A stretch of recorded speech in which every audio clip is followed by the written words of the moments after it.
I reviewed a season 1, episode 1 of The Girls Next Door. Didn't review, reacted to it. And I'm going to react to season 1, episode 2. And I'm going to keep doing them as I have time to do them. Because 1, it's helpful for a project I'm working on right now. And 2, you guys requesting it. And I think you enjoyed the last one.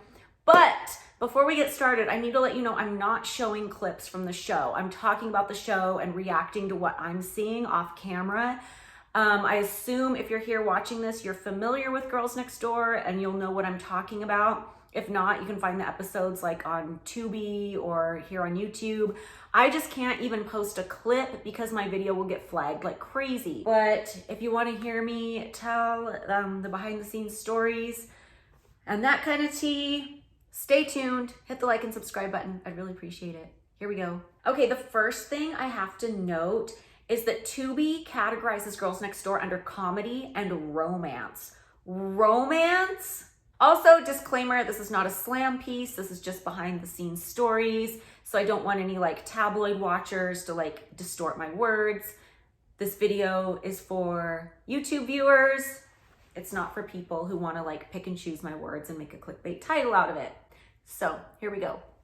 So season 1, episode 2 is called New Girls in Town. The first episode was called Meet the Girls. So you meet the 3 of us who are living in the mansion. And in this episode, you get to kind of like widen the world a little bit, like layers of the onion. Like first you met us and now you meet like the playmates, the women who come to test for playmate and the women who shoot for playmate and the women who are kind of like on the peripheral of that world. Okay, so we're starting off. First of all, the footage looks so grainy and dated, and that's so weird to me because, of course, that's not how I remember it from back in the day. By the way, this is the first time I'm seeing this episode in like 15 years. We are at Tiffany Fallon's Playmate of the Year luncheon, and everybody loved Tiffany Fallon. She's so pretty, so nice. She was just somebody that we met, and just everybody fell in love with her. So sweet. We were all so happy for her. And then I know they're going to start asking us, like, why are you guys not playmates? Would you guys want to be in the magazine? And it's funny because when the show was first proposed to us, I say proposed to us, not that we really had any choice. Like if we didn't want to be on the show, we would have had to completely like move out and start our lives over. But when we were told we were going to be doing the show, I never thought that the show would be a hit or that it would go on for several seasons or that I would get any other opportunities from being on that show.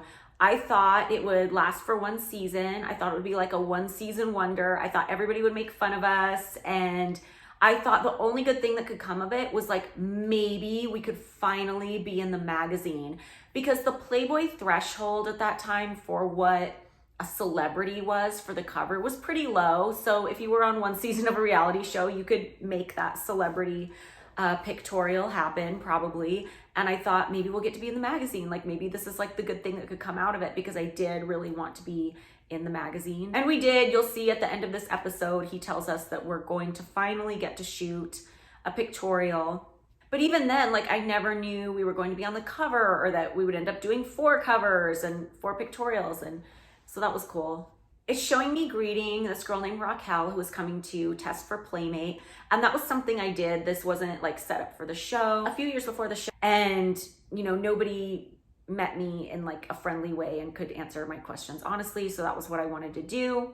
Okay, they're showing a scene of like Hef in the dining room with some other Playboy people, all men, of course. And he's saying, oh, I think she's gained weight. Her face doesn't even look the same. Like maybe if she loses weight, you know, maybe. And you can see on camera who he's talking about. So this woman will conceivably see this episode. And it's interesting because I know Hef is very self-aware that he is on camera in this scene and just doesn't even think there's anything wrong with saying that rudely. Like, it's just like, he doesn't care. Like, he doesn't care or isn't thinking that that woman might see this footage and see that it's her. He's talking about, she's gained weight and her face looks different. Maybe if she slims down, it's like, okay. And then there's an interview scene where I'm talking about how his beauty standards are really specific and it like makes me wish I had a smaller nose and like all these things. So you're getting the clue. And then you have a scene where somebody else is showing Sarah Underwood around, another new playmate at the time. And that usually didn't happen. Like I was the only one who greeted not that other people weren't friendly or didn't become friends with the playmates eventually, but it definitely wasn't real life. Like one of the things I'm interested in pointing out when I do these reactions, because I know you guys are interested in it, is what parts of the show are real and what parts aren't. It was just because it was like assigned to her on the show. And then you have a moment where Bridget walks downstairs in her ice skating outfit and she's talking to another playmate, and that playmate describes herself and says a word that's like really not politically correct right now. It's not like a racist word or anything like that, but it's not a politically correct word. And it's just always interesting, I think, to see like what was considered acceptable to say back then and what isn't now. And I don't necessarily think people should be dragged over the coals for it, because at the time we thought some things were okay that aren't now. But there are certain words, I think, like certain racist words that I think people should really be held accountable for, because that was never okay. But yeah, it's just interesting. I'm watching my interviews. I'm wearing a lot less makeup in these earlier interviews than I do later on, because I remember seeing those interviews and being like, oh, I look horrible. So then I never did interviews without like the full beat afterward. I used to drive a Porsche Cayenne. I'm being reminded of that right now. And I liked that car, but I felt like it felt very soccer mom to me, so I didn't keep it. We're ice skating, and the whole point of us going ice skating is, oh, okay, she's ice skating now. I was gonna say the whole point of us going ice skating was we were taking Raquel, but she's not ice skating. She's like sitting on the sidelines. But now she is, now she's ice skating. And I feel like they're cutting it to make it look like Raquel is kind of alienated from us, and that's not how it was at all. Like, of course, when somebody shows up to this new environment and it's really intimidating, you might be a little more shy, but I never felt that with her. I always felt like, you know, everything was cool and we bonded. Then there's a scene with another girl and she's like, oh, so-and-so has really taken me in the most. And I'm watching it thinking, she took you in the most because the producers told her she had to go take you out. I would have taken you in the most if it had been real life. There's a food ordering scene. It was pretty crazy because we could call down to the pantry and order whatever we wanted. Like, just make something up in your head, and they were supposed to make it if they had the ingredients, which usually they did. I feel like that made it really easy to eat healthy because you could think of healthy things that you like certain salads or certain sandwiches, and they would make them in like the most delicious way. So it's a lot easier to eat healthy under those circumstances than if you're like in your car all the time or, you know, just trying to make the food yourself. Now we're getting into a part where they're interviewing Bridget and they're talking about how much she wants to be a playmate. And she's very like raw and real in this interview. She's even like crying a little bit. And I feel like she's the only one out of the three of us who's being really, really candid in this episode, because they do ask all of us about like being a playmate and do you want to be in the magazine? And I feel like the rest of us are more saying like what we feel is the safe thing to say. Like I go on this whole tangent about how like, oh, if I had to choose between being a girlfriend and being a playmate, I'm gonna choose being a girlfriend, you know, like I love, you know, like living here and like being with Hef and blah, blah, blah. And I kind of presented it like it was a choice, like I had to pick either or, when in reality, like we all know that's not the case. But I kind of presented it that way because I didn't know how else to answer the question. Because when people would ask me, are you in the magazine, when I was living there with him, and I would say no, you know, I'm not a playmate or whatever, it always felt kind of weird. Like it felt like saying, oh, my boyfriend thinks I'm ugly, because like all of his girlfriends had been playmates pretty much like up until like the era where I moved in. So I always kind of felt like, oh, what's wrong with me? Or that everybody would perceive it that way, that like something was wrong with me, that like it all stopped like right before I moved in. So when they asked me that question, I kind of presented it that way because I didn't really know how to say, I really want to be in the magazine, but he doesn't want me to be for some reason. Guess I'm ugly, you know? And Bridget was very honest about it. She's like, I really want to be in the magazine and I'm just not given that opportunity here for whatever reason. I could have been that honest, but I just wasn't feeling, I would have never been that open. I was way too afraid, and I just could have never conceived of like being emotionally vulnerable in front of the camera back then. Like I wasn't even comfortable like presenting this lifestyle that I was in. I was really like I said in my last video, like really stiff and like trying to make it sound like everything's perfect, because I just didn't want to be vulnerable, and I didn't want all these strangers to be able to see and know and feel what I'm feeling. And now I'm in that place where like I can talk to you guys and I can be totally open and honest and I can write about it. And I feel like I was kind of pushed in that direction because when you're out there in the public and you're just trying to maintain like, oh, everything's okay for so long, you start to just feel like you're living a lie and it'll like make you sick. So you just have to like eventually let everything out. But at the time, I just was not ready for that. And then it shows us going out and we're going out in like a Hummer limo. Like you can't get any more early 2000s tacky than a Hummer limo. One thing I do love, because I do bitch about a lot of things in these videos, but I want to say like what I love as well. Like I do love seeing all the playmates. There's a scene where we're out and everybody just looks so pretty and it's just nice to see everybody again, people I haven't seen in a while. And it was just such a nice group of people. Like I'd gone through like my first 3 years at the mansion just in a really toxic environment. And I feel like when things switched over, when I started giving tours to the new girls coming in, and when some of the other people moved out of the house, it's just things changed. Like everything felt more professional, like as far as they were concerned, like they were testing for Playmate and getting it on their merits. It wasn't like whether or not you're sleeping with somebody or not. And just everybody was nice. Like I don't remember any Playmates or anyone testing for Playmate like coming through who wasn't like a nice person that we didn't get along with. It was just crazy, like the misery those first 3 years and the drama and just like the unnecessary stuff. And then it shifts and just like everybody's nice and everybody's cool. And like, it's just crazy to me, the difference.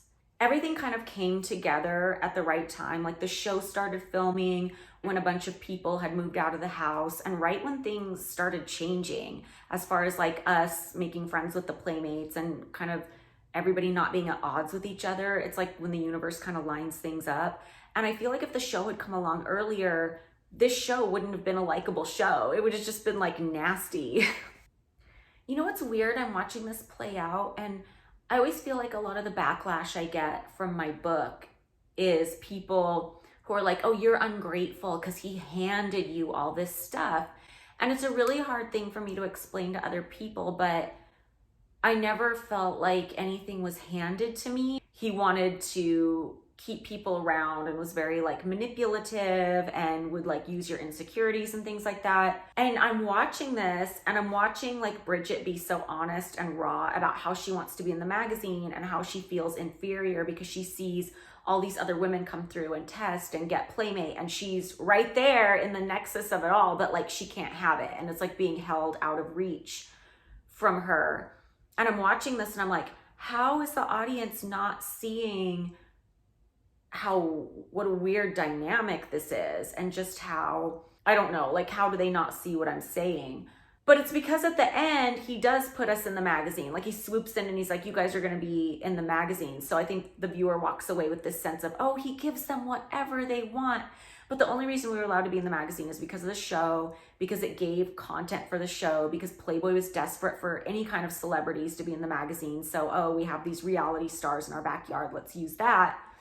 It wasn't because he like ever wanted to give us what we wanted or to make us feel empowered or to make us feel good about ourselves. Does that make sense? And I know like to somebody who doesn't know the situation, you might hear me say this and be like, why are you being so negative?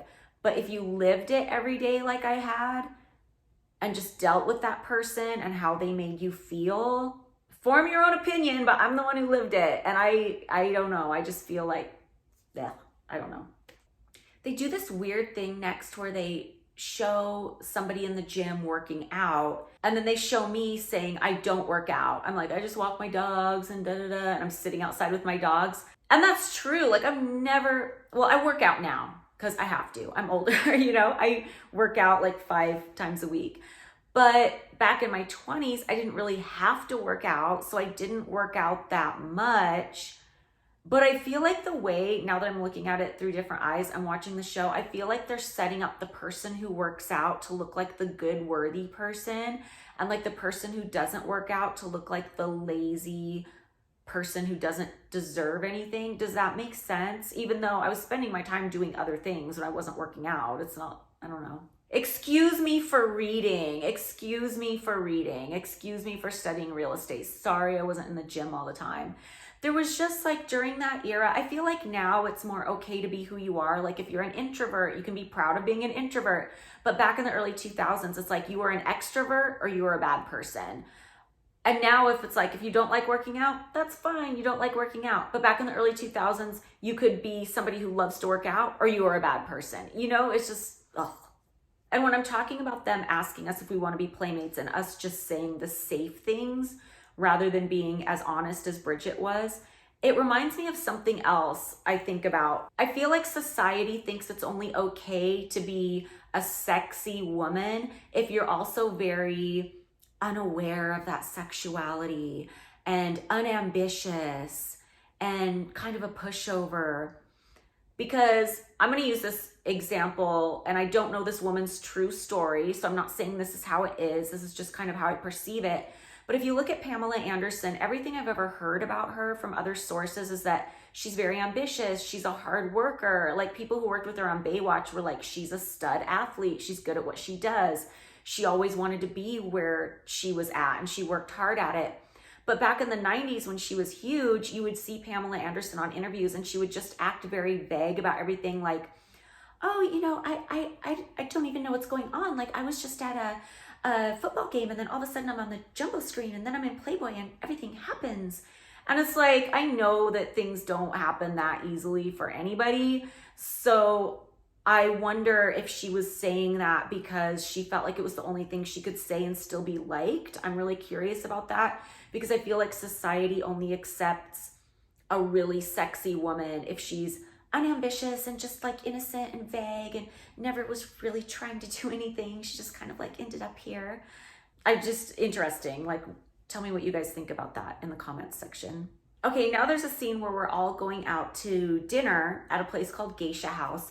And one of the interesting things about Hef was when we would go to a restaurant, he never wanted to eat the restaurant's food. He would have his food prepared at the mansion and brought to the restaurant, and they would like finish cooking it and then serve it to him, which is fine. Okay, weird, but whatever. At least like he's taking us out to the restaurant so we can enjoy it, like not gonna judge. But in the scene, he gets really grumpy because his food is taking a long time. And I don't know who he was like talking to, if it was like his security or if it was the wait staff, but you can see we're all so awkward around him because it was one of those moments. It's like when you go out to eat with a friend and they're rude to the waiters and you just want to like hole up and die.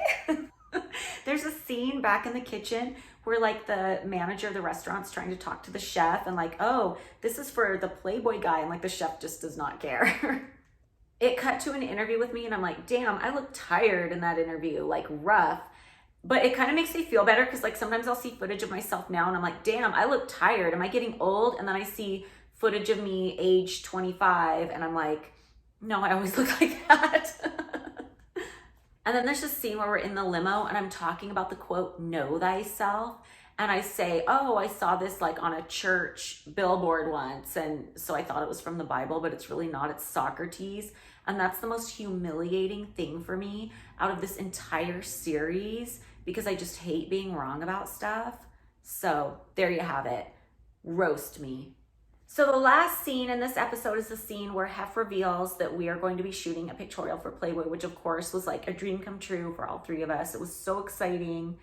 And really for me, it was like the benefit that I thought would be the best case scenario out of doing this show. So that really felt good to be able to do that. It was really exciting. So then there's this scene where one of us says, I'm gonna starve myself for this, like joking. And Hef is like, no, I don't want you to starve yourself. I like you the way you are, which is obviously a very self-aware moment for him. He knows the cameras are on. But I also witnessed him when the cameras were off telling that same person, oh, you've gained weight. You need to like lay off the desserts and hit the gym. So, okay, it's no secret that many people have come forward and said that the mansion had a certain smell or that certain rooms in the mansion had a certain smell. And just watching this, like seeing certain rooms, like I feel like I can smell what they smelled like just sitting here.